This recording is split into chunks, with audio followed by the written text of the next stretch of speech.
Ruby on Welcome to Rails Tech tutorial. Videos. Display public So, yung tutorial posts. natin ngayon ay about sa pag-create ng public pages. So, doon sa sa homepage na para ma-display yung mga posts. Okay?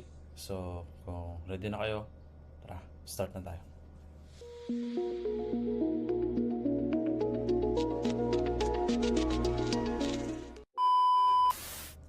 Okay, so una, kunin ko muna yung updates ni Marwin.